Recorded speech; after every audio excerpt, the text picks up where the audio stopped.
이 다니엘서 말씀 오늘 마지막 장인데요. 이 말씀을 나누면서 제가 준비를 하면서 이것이 성탄과 어떤 관계가 있을까 하는 생각을 해봤습니다. 처음에는 별로 관계가 없을 것 같다 생각을 했는데 제 말씀을 준비하면서 이게 성탄의 메시지구나 하는 생각을 했습니다. 일부러 장과 날짜를 맞춘 건 아닌데 예수님께서 이 세상에 계시면서 자기를 인자라 이렇게 얘기를 하시는데 이 인자에 대한 그 개념 자체가 다니엘서 7장에 나온 7장 13절에 나오는 말씀이에요. 에스겔에도 물론 나오지만 그러나 이 앞뒤의 메시지를 보게 되면은 다니엘서가 마치 예수님의 그 구약에서 예수님의 한 그 모습을 보여주는 것 같아요. 말 단어 하나, 인자라는 단어 하나만이 아니라 다니엘서 전체가 좁게는 예수님의 그 모습, 또 더 좁게는 다니엘의 일생입니다만은 굉장히 중요한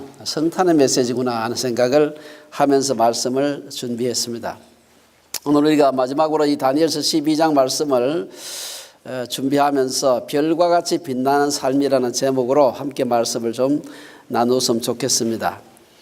다니엘서는 보기에 따라서 역사적인 그런 맥락도 상당히 강한 그러한 성경입니다. 그래서 간단한 연대기 복습이 좀 필요한 것 같아요. 왜냐하면 연대가 많이 나오는데 아마 여러 번 들어도 저도 잘 기억을 못하는 게 많습니다. 그래서 그냥 듣기만 해가지고는 연대를 잘 기억하기가 어렵습니다. 여러분들이 뒤에 좀 비춰 놓고 있는데요.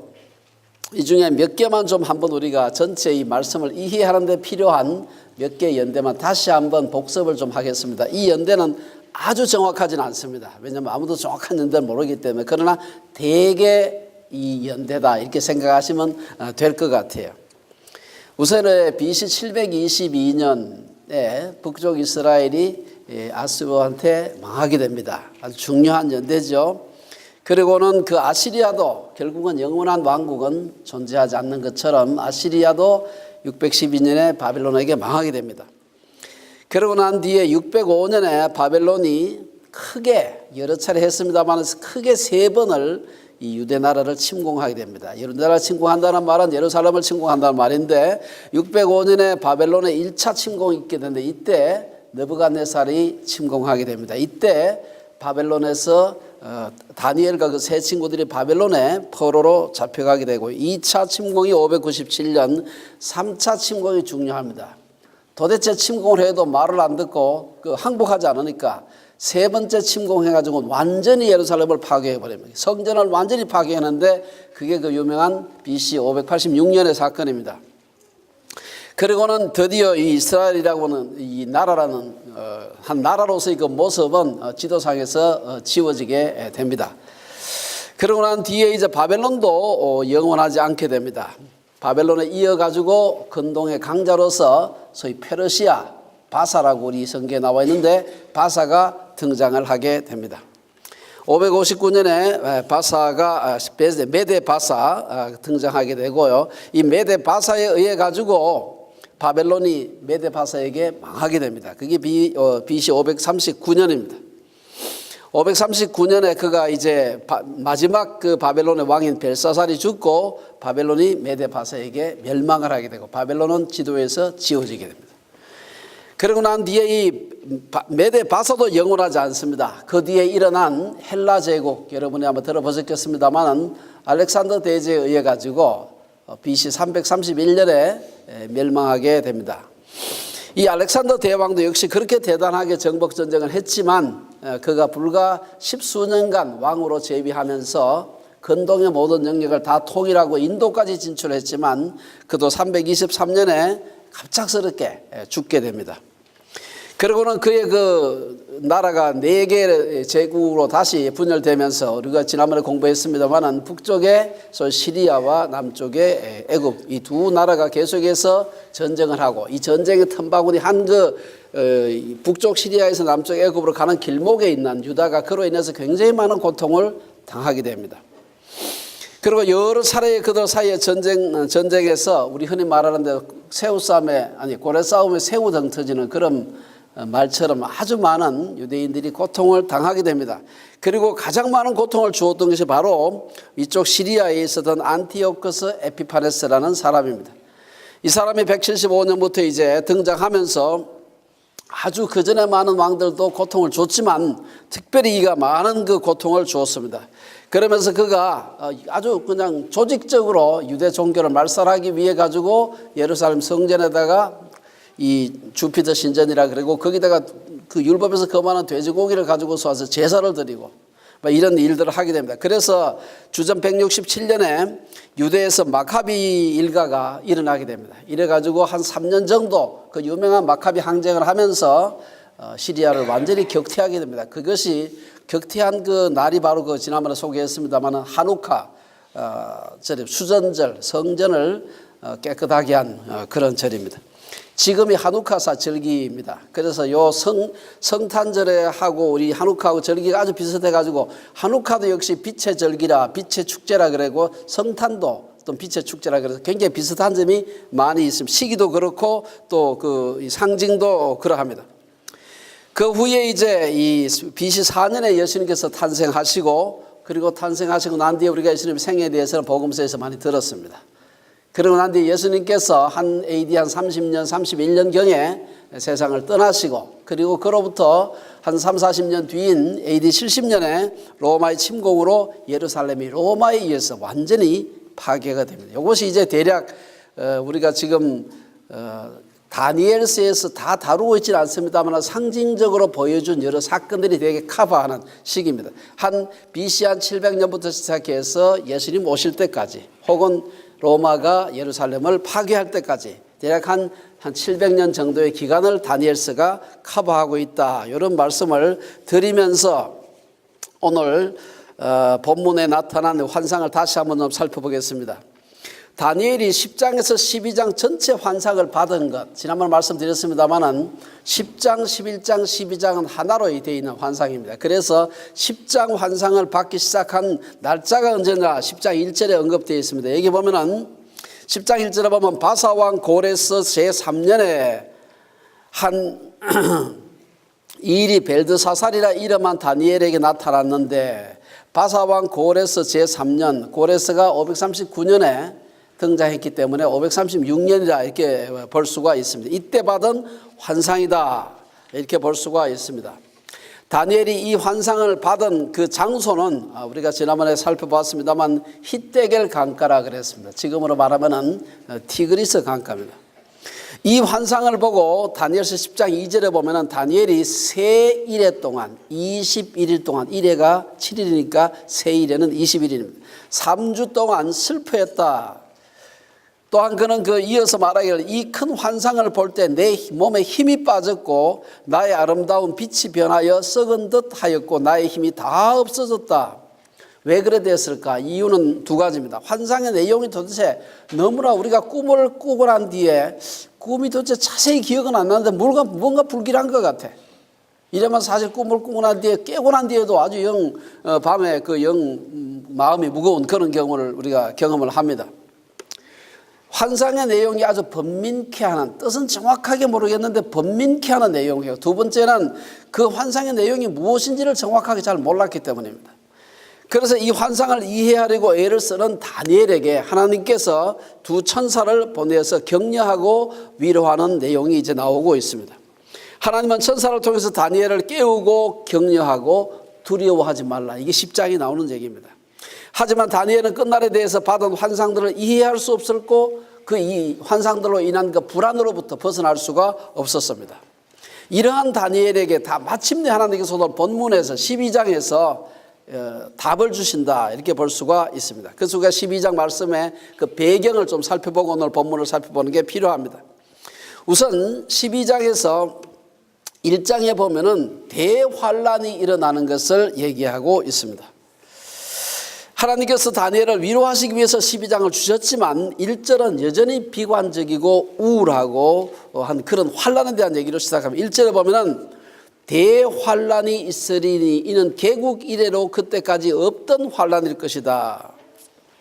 여기 보면 1절에서 내 민족을 호위하는 큰 군주 미가엘이 일어날 것인데 그리고 또 환란이 있겠다 이렇게 얘기를 하고 있는 걸 볼 수가 있습니다. 이 내 민족이라고 하는 것은 좁게는 다니엘의 민족인 이스라엘이라고 하는 나라를 생각할 수 있고 넓게는 신약시대의 모든 그리스도인들을 포함하는 하나님의 백성들을 의미한다 할 수가 있습니다. 이들에게 개국 이래로 이 말은 역사상 가장 큰 극심한 고난의 시기가 닥칠 것을 얘기하고 있습니다. 이 10장에서 등장해서 그 다니엘이 받은 마지막 환상을 설명해 주는 천사가 이스라엘을 박해하는 북방왕이 등장할 그때에, 그때란 말이 1절에 3번이나 나오는데 그때에, 이 그때란 말이 뭐냐? 이 그때는 우리가 그 묵시서로서 다니엘서에서 그 당시, 그러니까 에피파네스가 침공하려고 마지막 3번째 아주 악한 일을 하기 위해서 침략하려고 하는 그때, 그렇게도 우리가 볼 수가 있고요. 이것은 오늘날 종말론적으로 오늘날 우리에게 예수님께서 재림하시는 그 종말을 의미할 수도 있습니다. 미가엘이 등장하는 문맥을 11장에서 살펴보게 되면은 우리가 이 북방왕 시리아의 에피파네스가 남쪽의 프톨레마이오스를 3차례 크게 침공을 하게 되는데 첫 번째 침공하고 이기죠. 두 번째 와서는 큰 재미를 못 보고 세 번째 와서도 이기긴 했는데 돌아가면서 완전히 가지 않고 예루살렘을 완전히 박살내겠다고 어딘가 머문다. 오늘 지난 시간에 본문에 보게 되면 자기 군대를 바다와 아름다운 성산 사이에 주둔시키면서 이스라엘을 공격하려고 준비하고 있는 단계에서 오늘 본문이 시작되게 됩니다. 바로 이때 다니엘의 환상을 해설하는 천사는 이스라엘 민족을 호위하는 큰 군주 미가엘이 일어날 것이다. 큰 그 환란, 큰 그 옆에서 자기를 갖다 괴롭히는 큰 그 시리아라는 큰 세력이 지금 옆에서 쳐들어오려고 하니까 얼마나 백성들이 불안하겠습니다. 그런 속에 오늘 이 본문이 진행되고 있습니다. 1절에서 하반절에서 보면은 그럼에도 불구하고 하나님께서 구원하실 것이다 하는 위로의 메시지가 적혀 있습니다. 1절 상반절에서 보면은 이스라엘 백성들에게는 개국 이래로 큰 환난을 닥칠 것이지만 1절 하반절에 보면은 하나님은 이 환난 가운데서도 이 백성들을 내버려 주지 않으시겠다 하는 약속의 말씀이 나오고 있습니다. 큰 환난은 구원을 받는 사람들을 선택하는 계기가 될 것이라는 것을 의미하는 것입니다. 마치 산모가 아이를 낳기 위해서 고통을 겪지만 그러나 그로 인해서 아이를 낳는 큰 기쁨을 누리는 것과 같습니다. 신자들이라도 아무도 고난을 달라고 하나님께 간구하지는 않지만 아무래도 고난당하고 싶지 않죠. 그러나 고난은 구원받는 하나님의 백성들이 받아야 되는 공통 필수 과목. 학교를 졸업하려면 선택 과목은 이것저것 딴 거 해도 되지만 학점만 채우면 되지만 공통 필수 과목은 반드시 이술 안 하면 졸업을 못합니다. 딴 학점 다 따도 안 돼요. 우리가 그리스도인으로서 하나님의 백성들이 받아야 하는 아주 중요한 공통 필수 과목이 고난입니다. 아무도 받고 싶지 않지만 1절 하반절에서 천사는 이처럼 두렵고 비관적인 전망을 하면서 동시에 이스라엘 백성 중 책에 기록된 모든 자가 구원을 받을 것이다 이 말합니다. 이 말이 그냥 지나가면서 보면 크게 독특한 말로 보이지 않습니다만은 책에 기록된 구원받기로 작정된 사람만 구원받는다. 이거는 구약에 나오는 아주 독특한 표현입니다. 왜냐하면은 사실은 그 이스라엘 백성들은 그때까지 구원이라는 개념 자체는 나라의 구원, 민족의 구원이었습니다. 어떤 그 이스라엘 백성들에 속해 있으면 아무리 뭐 같아도 다 구원을 받는 겁니다. 그러니까 여기 보면 제한된 구원을 얘기하는 겁니다. 책에 기록되지 않은 사람은 이스라엘 사람도 구원을 못 받는다 라는 의미도 되고 또 확대하면은 책에 기록되어 있으면 이스라엘 백성이 아니라도 구원받는다. 이 개념이 이 속에 들어가기 시작을 하는 것입니다. 종래어 상식을 뛰어넘는 일종의 제한적 구원론을 얘기를 하고 있습니다. 2절 그 상반절은 1절에서 언급한 구원받은 자들이 누구냐, 즉 영생 얻을 자들을 다시 설명합니다. 이들은 땅의 티끌 가운데서 자는 자 중에서 많은 사람, 이들은 믿음으로 인해 고난과 죽임을 당한 하나님의 백성들. 이때 아마 다니엘은 이스라엘 백성이라 생각했겠지만 신학적으로는 아마 모든 이방 그리스도인들까지 포함하는 말이라고 할 수가 있습니다. 이 말씀은 이사야서 26장 19절의 말씀과 더불어서 대표적인 구약이 나오는 부활에 대한 메시지입니다. 구약에는 부활에 대한 개념이 거의 없는데 다니엘서와 이사야서에 이 개념이 나오고 있어요. 여기 보면은 주의 죽은 자들은, 이사야서에 보면 주의 죽은 자들은 살아나고 그들의 시체들은 일어나리이다. 티끌에 누운 자들아 너희는 깨어 노래하라. 주의 이슬은 빛난 이슬이니 땅이 죽은 자들을 내어놓으리로다. 이 구약에 아주 드물게 나오는 이 부활신앙입니다. 신약에서는 부활신앙이 우리의 신앙의 중심인데 구약에는 이게 거의 나오질 않습니다. 오늘 본문에 나오고 이사야서에 나오는 것입니다.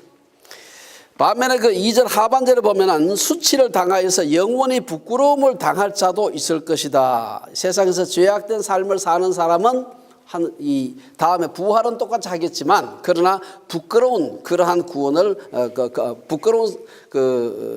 부끄러움을 당할 것이다. 그렇게 얘기하고 있습니다. 이것은 예수님께서 신약에서 요한복음 5장 29절에 보면은 선한 일을 행한 자는 생명의 부활로 악한 일을 행한 자는 심판의 부활로 나오리라. 악한 자든 선한 자든 다 다시 부활할 거라는 얘기죠. 이 개념이 여기도 나오고 예수님이 그대로 신약에서 인용하시는 걸 볼 수가 있습니다. 3절에 보면은 하나님께서 고난당하는 자들을 위로하시는 내용이 나오고 있습니다.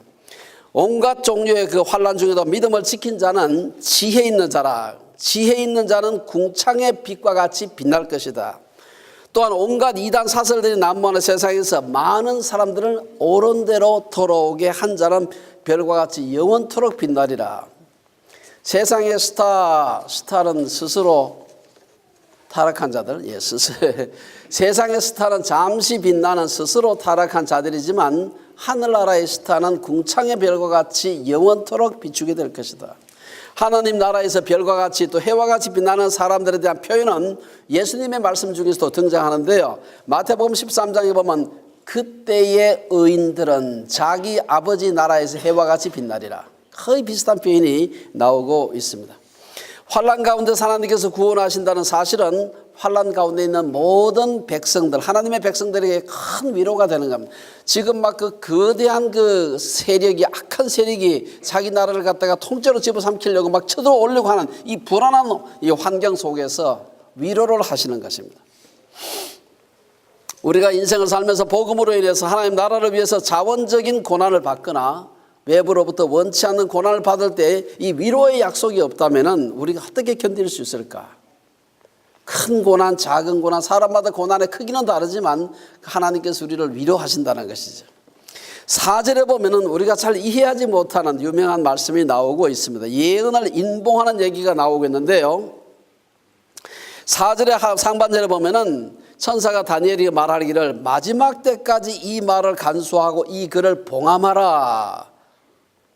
흥미로운 것은 여러분 혹시 이 비슷한 말씀을 신약에서 들은 기억이 나지 않습니까?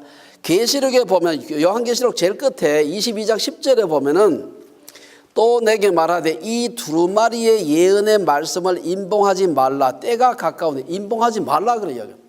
그러고는 오늘 다니엘서는 인봉하라. 왜 이렇게 반대되는 얘기를 할까?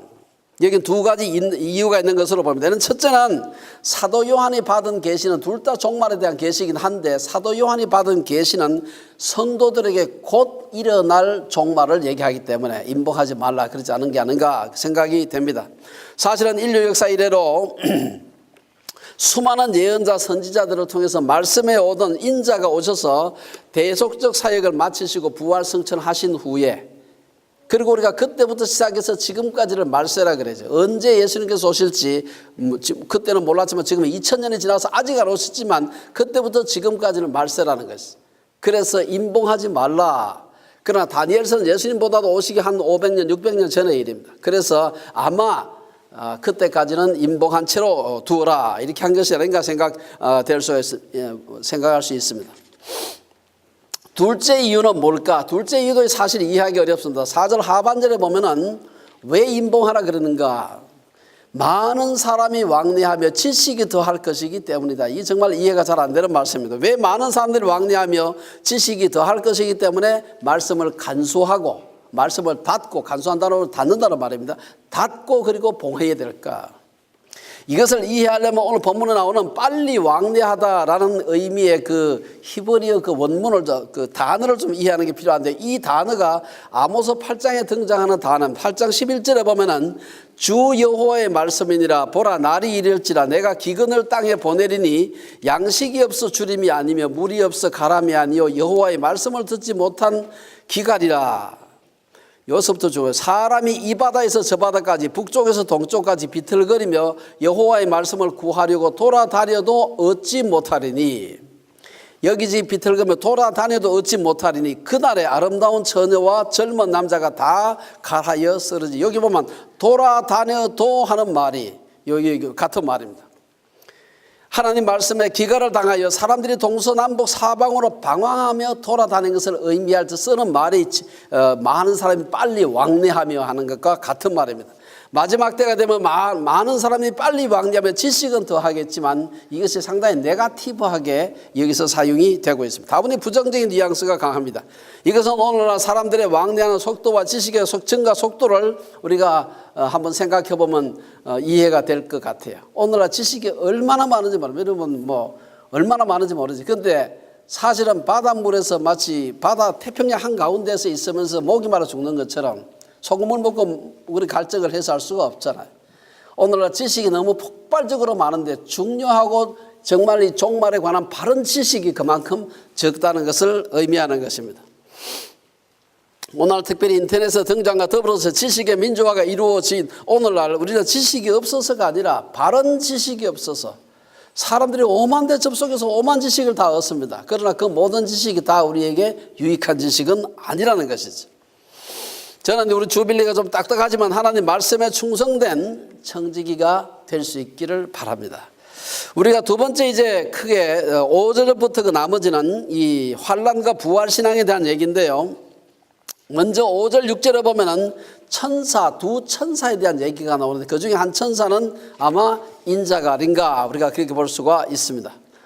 5절에 보면 두 사람이 강을 사이에 두고 한 사람은 이쪽 언덕 다른 한 사람은 강 저쪽에 서 있다 이렇게 좀 표현을 하고 있습니다. 6절에 보면은 그 중에 하나가 세마포 옷을 입은 자 곧 강물 위쪽에 있는 자에게 이 놀라운 일의 끝이 어느 때니까 이렇게 묻습니다. 이제 막 큰 그 원수가 쳐들어오려고 하는데 이 환난의 때가 언제 끝나겠습니까? 우리가 고통스러울 때 그렇지 않습니까? 이 고통스러운 게 언제 끝날까? 이 누구라도 다 알고 싶은 겁니다. 여기서 말하는 놀라운 일의 끝은 지금 환상으로 나타난 이 엄청난 환난이 끝나는 것이 언제인지를 묻는 것입니다. 이것은 사실 다니엘이 알고 싶은 것인데 다니엘을 대신해서 다른 한 천사가 저쪽에 있는 세마포 옷을 입은 분에게 물어보는 것입니다. 이 질문에 대해서 7절 상반절에 보면은 세마포 옷을 입고 강물 위쪽에 있는 자가 대답을 하게 됩니다. 여기 보면은 세마포 옷을 입은 자라는 말이 우리가 다니엘서도 몇 번 더 나옵니다. 아마 이것은 앞에서 우리가 말하는 인자와 같으니 혹은 인자를 말하는 것이 아닌가 생각이 됩니다. 그렇다면 우리가 세마포 옷을 입은 자가 누굴까? 제가 이게 성경을 쭉 찾아보니까 세마포 옷을 입은 자가 두 종류가 하나는 제사장들이 세마포 옷을 입었고요. 또 하나는 이 세마포라고 하는 하얀 옷은 성도들의 거룩한 행실을 의미한다. 그렇게 얘기해요. 근데 여기서 오늘 앞뒤 문맥을 봤을 때는 이 제사장은 아니고 성도들도 아닌 게 분명합니다. 아마 그 나머지에서는 우리 세마포옷을 입은 것은 예수님이 세상을 떠났을 때 그 시체를 세마포옷으로 쌌다는 표현이 있습니다. 그래서 우리가 앞뒤 문맥을 봤을 때 아마 세마포옷을 입은 자는 부활하신 예수님 인자를 의미하는 것이 아닌가. 이 큰 환난이 언제까지 지속될 것인가 인자 같은 이에게 물었는데 7절 하반절에 보면 인자가 자기의 좌우 손을 들어 하늘을 향하여 영원히 살아계시는 이를 가리켜 맹세하면서 대답하는 것이 나와요. 그 이어서 맹세하면서 하는 대답이 뭔가 하면은 이게 아주 어려운 말입니다. 반드시 한때 두때 반때를 지나서 성도의 권세가 다 깨어지기까지 몇 년, 몇 월, 며칠까지다 이렇게 하면 얼마나 좋겠습니까? 근데 그래 안 하고 한때, 두때, 반때를 지나서 성도의 권세가 다 깨어질 때까지 환난이 있을 것이다. 그때 끝날 것이다. 두 손을 들고 맹세하면서 말한다는 것은 그 뒤에 있는 대답의 확실함을 의미한다고 할 수가 있습니다. 이 세마포옷을 입은 자의 대답에는 두 가지 해석하기 어려운 구절이 등장을 합니다. 첫째는 종말에 대한 시기입니다. 조금 전에 우리가 읽었던 것처럼 7절에 보면은 도대체 한때, 두때, 반때가 무슨 뜻일까? 7장 25절에도 그 동일한 표현들이 나타납니다. 성도들은 그의 손에 붙임받아 한 때와 두 때와 반 때를 지나리라. 똑같은 표현이 나오는데요. 이 외에도 다니엘서는 몇몇 숫자들이 등장합니다. 우리가 이미 지나왔습니다만은 8장 14절에 보면 이 매일 드리는 제사가 중단된 때로부터 거룩한 장소가 회복되기까지 2300일 이 나오고요.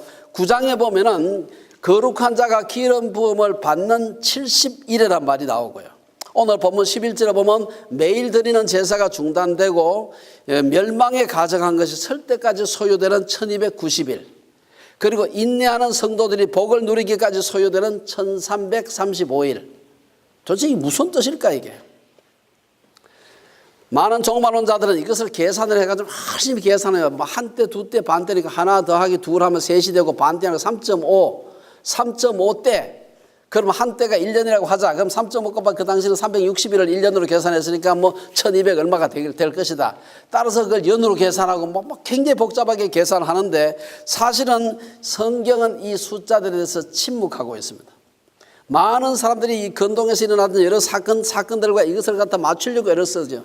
그 대표적인 사람들이 바로 시한부 종말론자들이고, 대단히 죄송하지만 제일 열심히 하는 종파가 안식교입니다. 그리고 역사적으로 교회사에서 봤을 때 많은 시한부 종말론자들이 다니엘서에 기초를 하고 있었고, 다니엘서 중에서 이 숫자들을 자기 마음대로 해석해가지고 이상한 그런 결론에 이르는 것을 볼 수가 있습니다. 우리가 중요한 것은 이것은 상징적인 숫자라고 보는 것이 맞고요. 오늘 3.5 한때 플러스 두때 플러스 반때 3.5 단위, 이 무슨 뜻인지 모르지만 이것은 우리가 이 성경에서 7이라고 하는 완전 숫자의 절반 정도 되는 그런 숫자죠. 이것은 결코 큰 환란의 시간이 길지 않을 것임을 말한다, 이렇게 볼 수가 있습니다. 또 하나 이해하기 어려운 말은 성도의 권세가 다 깨어지면은 끝날 것이다. 깨어지기까지. 다니엘은 이스라엘 백성들이 당할 환란의 길이가 궁금했지만 이어지는 성도의 권세가 다 깨어지기까지라는 말은 환란의 길이보다도 환란의 목적에 더 초점을 맞추고 있습니다. 왜 환란을 주는가? 성도들을 깨기 위해서. 이건 정말 해석하기 어렵습니다. 성도의 권세가 다 깨어지기가, 즉 이스라엘 백성들이나 하나님의 백성들의 힘이 깨어질 때 비로소 이들이 환란으로부터 구원받는다. 이 도대체 무슨 뜻일까?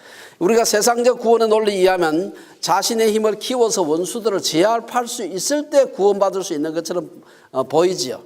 하지만 하나님의 논리는 이와는 다릅니다. 하나님은 자기 백성들의 힘을 깨뜨리심으로 구원하신다는 사실입니다. 이 구원의 일종의 역설적인 진리라고 할 수가 있습니다. 이것은 신약에서도 사도 바울은 그러므로 내가 그리스도를 위하여 약한 것들과 능력과 궁핍과 박해와 곤고를 기뻐하노니 이는 내가 약한 그때의 강함이라.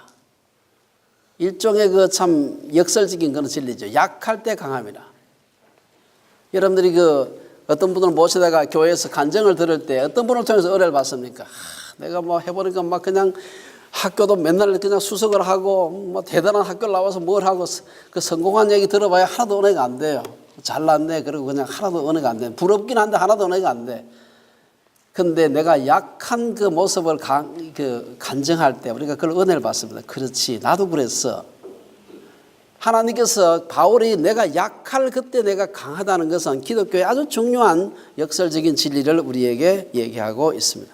인간의 논리와 능력이 깨어졌을 때 비로소 하나님의 구원의 역사가 일어난다는 일종의 변증법적인 구원 논리는 성경 전체를 관통하는 하나님의 역사의 패턴이라고 할 수가 있습니다. 누더기와 같은 인간의 의를 벗어버리고 위로부터 내리는 하나님의 의를 덧입을 때, 내 힘이 아니라 하나님의 의를 덧입을 때 구원의 역사가 일어난다는 것입니다. 8절에서 13절은 종말 성도들에 대한 위로의 말씀이 적혀 있습니다.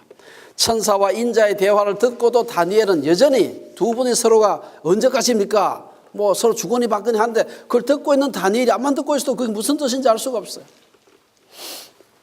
그래서 다니엘은 8절에서 다시 인자에게, 이번에는 다니엘이 묻습니다. 인자에게 내 주여 이 모든 일의 결국이 어떠하겠나이까?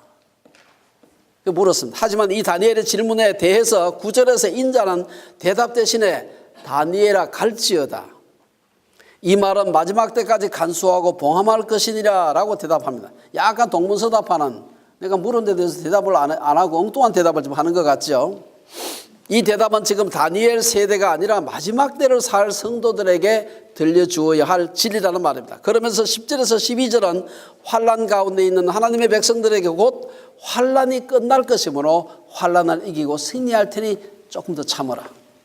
10절은 환난이 오게 되면 하나님의 백성들은 두 부류로 나누어질 것을 예언하고 있습니다. 한 부류의 사람들은 연단을 받아 스스로 정결하게 되면 희게 될 것이고, 다른 한 부류의 사람들은 악을 행하면서 여전히 악을 더 행할, 아무것도 깨닫지 못할 사람들이, 그런 부류의 사람들이 있을 겁니다. 하나님의 백성들은 지혜로운 자가 되어 반드시 지혜로운 자가 되지만 악한 자들은 반드시 멸망할 것을 깨닫게 될 것이라는 것입니다. 앞에서 인자는 하나님의 백성들이 당하는 환난이 어디까지인지를 묻는 질문에 대한 직답을 하지 않으십니다. 하지만 11절에서 12절에 보면 이에 대한 언급을 하고 있는데요. 11절에 보면은 인자는 매일 드리는 제사를 피하며 멸망하게 할 가증한 것을 세울 때부터 1290일을 지나면서 하나님의 백성을 압제하는 환난의 기간이 지날 것이라고 말합니다. 12절에 보면 그로부터 45일, 한 달 반을 더해가지고 45일을 더 기다려서 1335일까지 이르는 하나님의 백성들은 복이 있을 것이다. 그 뒤에 45일 동안 더 참는 자들은 복이 있을 것이다. 여기서 우리가 1290, 1335 앞에 나왔던 490 등등의 숫자들이 많이 나오는데 이것은 잘 모르는 겁니다. 모르는 걸 억지로 풀려고 하면 머리 아픈 일이 생길 수가 있습니다. 그래서 이것은 하나님이 주신 상징의 숫자구나, 그렇게 생각하는 것이 좋을 것 같습니다. 고난 가운데서 낙심하지 말고 배도하지 말고 하나님의 성도로서 마지막 1335일까지 끝까지 견디라 하는 그러한 권위원의 말씀이라고 볼 수가 있습니다. 이 모든 예언의 말을 들려준 후에 인자는 13절을 마지막 절에서 다니엘에게 너는 가서 마지막을 기다리라 고 말합니다. 이제 인자는 다니엘에게 모든 사명이 끝났으니 네가 평안히 쉬다가 끝날에는 네 몫을 누릴 것이다 라고 말합니다. 이것은 다니엘의 평온한 죽음을 가리키는 말입니다. 하나님은 다니엘에게 자신의 모든 사명을 마쳤으니 이제는 하나님의 장중에 있는 미래의 일 때문에 너무 염려하지 말고, 너무 알려고 하지 말고 평안히 쉬라고 말하는 것입니다. 이제 우리들에게 하나님 믿음의 정절을 지키면서 자신에게 주어진 사명을 감당한 노 선지자의 아름다운 최후를 보여주는 것이라고 할 수 있습니다. 자, 이것으로 우리가 12장까지 전체 얘기를 마치고요. 다시 한번 우리가 긴 시간, 지난 8개월 동안 아주 어려운 얘기를 저희가 함께 공부를 했습니다. 잠깐 한번 좀 결론을 요약 겸 결론을 좀 말씀을 드렸으면 싶습니다. 다니엘서의 의의가 무엇일까? 저도 이 말씀을 보면서 정말 많은 생각을 해봤습니다. 휴가 가서도 사실은 앉아서 이래 놀긴 했지만 얼마나 생각을 많이 했는지 모릅니다. 도대체 이게 무슨 뜻일까? 첫째는 다니엘서는 신구약을 연결하는 성경입니다. 개인적 차원에서 보면 다니엘서는 다니엘이라고 하는 그 위대한 신앙의 거장 한 사람의 일종의 자서전 내지 전기 비슷한 겁니다. 한 개인이 어린 10대에 이방 바벨론의 침략을 받아가지고 포로로 잡혀가가지고 그 후로 약 한 70여 년 이상 그 당시 근동의 그 소위 열강들의 그 틈바구니 속에서 높은 관리로서 지나면서 때로는 그야말로 죽을 고비를 몇 차례 넘기기도 하고 그러면서 자기의 신앙의 절개를 지키면서 동시에 자기 민족을 위해서 일했던 한 애국지사의 전기다 이렇게 볼 수가 있습니다. 또 다른 우리가 이스라엘의 역사라는 관점에서 보면은 다니엘서는 강대국의 침략으로 인해서 아주 그냥 비참하게 무너진 이스라엘 민족의 고난과 미래의 전망을 제시한 책이라고 할 수 있습니다.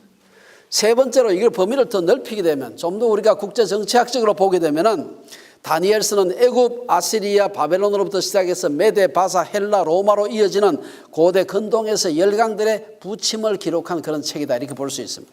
그러나 이런 것들을 할 것 같으면 왜 성경에 기록하겠습니까? 역사책 쓰면 되는데. 사실 다니엘서의 가장 중요한 의의는 하나님 나라에 대한 놀라운 새로운 관점을 제시한다는 사실입니다. 다니엘서 이전까지 하나님 나라는 야훼 하나님을 섬기는 이스라엘이라는 한 나라와 민족을 넘어서지 못했습니다. 하지만 다니엘서를 통해서 하나님 나라의 개념은 하나님을 섬기는 이스라엘은 물론 열강의 무대로까지 넓혀지는 걸 볼 수가 있습니다. 바벨론도 메데바사도 헬라도 로마도 그 황제가 제 마음대로 하는 것 같지만 하나님의 손바닥 안에서 놀고 있다는 사실을 보여주는 것입니다. 하나님 뜻이 이루어지는 통로와 도구가 되고 있음을 명백하게 보여주고 있습니다. 하지만 다니엘서는 세상의 열강을 다스리는 하나님뿐 아니라 나아가서 영적 세계, 천상의 세계까지도 다스리는 분임을 제시하고 있습니다. 또한 다니엘서는 이스라엘 민족과 국가의 회복에서 나아가서 하나님을 섬기는 세상의 모든 백성들의 삶과 죽음, 나아가서 구약에서 볼 수 없었던 하나님 백성들의 부활신앙을 제시하고 있습니다. 우리가 아까 잠깐 말씀드렸습니다만은 구약에는 신약에서 우리의 중심적인 신앙이 바로 부활신앙인데 구약에서는 그 얘기가 거의 나오지 않는데 거의 유일하게 첫 번째 나오는 데가 바로 이 다니엘서입니다. 그런 점에서 다니엘서는 간약기, 이 말라기서부터 우리 그 복음서까지 예수님 오실 때까지 세례 요한까지 간약기 400여 년의 이 긴 기간을 이어주는 역사적 의미만 있는 것이 아니라 구약을 신약의 가장 중심적인 신앙인 부활신앙과 연결주는 그런 의의가 있다, 이렇게 볼 수가 있습니다. 두 번째로 우리가 생각해 볼 수 있는 다니엘서의 의의는 예언서로서의 다니엘서입니다. 예언서는 미래에 일어난 일들을 보여주는 것이 목적이 아니라, 이게 중요합니다. 예언서는 미래에 어떤 일이 일어날까 하는 걸 우리에게 보여주기 위해서가 아니고 그 당시에 그들이 당하고 있었던 고통으로부터 위로받으라고 준 책입니다. 이게 아주 중요합니다. 이걸 헷갈리게 되면 앉아서 계산하고 이게 언제 몇 년 1844년 몇 월 며칠 1992년 10월 28일 이런 계산을 하고 앉았는 겁니다. 예언서로 준 것은 예언이 이루어질 그 날짜를 알기 위해서 준 것이 아니라 그 예언된 날짜가 있으니 정확하게 잘 모르지만 너희들이 위로받으라, 위로와 격려를 위해서 우리에게 준 책이라는 사실을 꼭 기억을 해야 됩니다. 다니엘서는 바벨론 포로로 잡혀가서 고통당하고 있는 이스라엘 백성들을 위로하기 위함이고, 신약의 대표적인 예언서라고 할 수 있는 요한계시록은 로마의 식민지 치하에서 많은 고통과 박해를 받고 있던 초대교회 성도들을 위로하고 격려하기 위해서 기록된 책입니다. 묵시록의 이런 기록 목적을 착각하게 되면 우리가 오늘날 말하는 소위 종말론 이단들이 생겨나게 되는 겁니다. 우리 교회사에서 지난 2000년 동안 교회사에서 얼마나 많은 종말론 이단들이 생겨났는지 모르는데 그들이 대부분 앉아서 이 아까 얘기했던 그 숫자들을 가지고서 계산하다가 생겨난 이단들입니다. 자, 그럼 우리가 이러한 그 예언서들을 통해서 우리에게 주시는 하나님의 메시지가 뭔가, 우선 예수님의 권면부터 좀 살펴보게 되면요, 예수님이 재림하시는 구체적인 시기를 예측하려는 시도는 교회에서만 있은 게 아니에요. 예수님의 직계 제자들도 언제 그때가 오는지 너무 궁금했어요. 왜? 그때가 되면 자기도 한탕할 것 같거든. 너무 궁금했어요. 그래서 예수님한테 물어봤어요. 우리가 잘 아는 이 사도행전 1장 6절에서 8절에 보면 너무 잘 아는 그런 구절인데요. 뭐라고 합니까? 그들이 모였을 때 제자들이 예수님 부활하셨어요. 성천하실 것 같아. 그 다 모였어. 그들이 모였을 때 예수께 여쭈어 이르되 주께서 이스라엘 나라를 회복하심이 이때니까 하니 이르시되 때와 시기는 아버지께서 자기의 군안에 두셨으니 너희 알 바가 아니요. 너희 알 바가 아니다. 그리고는 그 유명한 오직 성령이 너희에게 임하시면 나가는 것입니다. 또한 우리가 마태복음 24장에도 보면은 그러므로 깨어 있으라 어느 날에 너희 주가 임할는지 너희가 알지 못함이라. 모른다 그랬습니다. 예수님은 그냥 사도들도 그렇게 권면하는 걸 볼 수가 있습니다. 예수님의 재림 시기 혹은 지구의 종말하는 종말의 시기를 계산하려는 사람들에 대해서 사도 바울은 어떻게 경고합니까? 데살로니가전서 5장에 보면은 5장 2절에 보면은 1절에 보면 형제들아 때와 시기에 관하여는 너희에게 쓸 것이 없으면 주의 날이 밤에 도둑같이 이를 줄을 너희 자신이 자세히 알기 때문에. 그리고 그 6절에 보면은 데살로니가전서 5장 6절에 보면 다른 이들과 같이 자지 말고 오직 깨어 정신을 차릴지라. 사도 바울만 그런 게 아니라 베드로도 그렇게 해요. 베드로후서 3장에 보면은 3장 10절에 보면은 그러나 주의 날이 도둑같이 오리니 14절에 보면은 뚝 띄어서 10절의 말씀인데 이어서 보면 왜 도둑같이 올 것이냐? 도둑같이 올 것이기 때문에 14절에 보면 주 앞에서 점도 없고 흠도 없이 평강 가운데서 나타나기를 힘쓰라. 우리에게 예언서, 미래에 일어날 예언서를 우리에게 주신 목적이 굉장히 중요한 목적 중에 하나가 바로 격려하고 권면하는 것입니다. 너희가 지금 믿는 자로서 정말 바르게 행하라. 언제 올 것인가? 그날이 되면 뭐 재산 다 팔고 어디 뭐 흰 옷 입고 어디 산 꼭대기 가서 뭐 이렇게 있는 그런 거 하라고 우리에게 주신 게 아니라 우리에게 예언의 말씀을 주신 것은 너희가 지금 바르게 깨어서 하나님 앞에 살아라는 것입니다. 마지막으로 오늘 함께 그 아버지의 마음을 함께 나누고 싶습니다.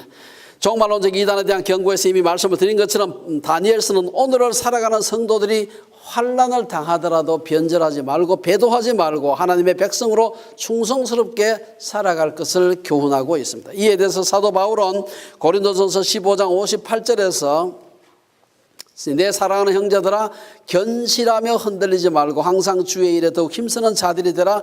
이는 너희 수고가 주 안에서 헛되지 않은 줄 알미라. 아주 중요한 말씀입니다.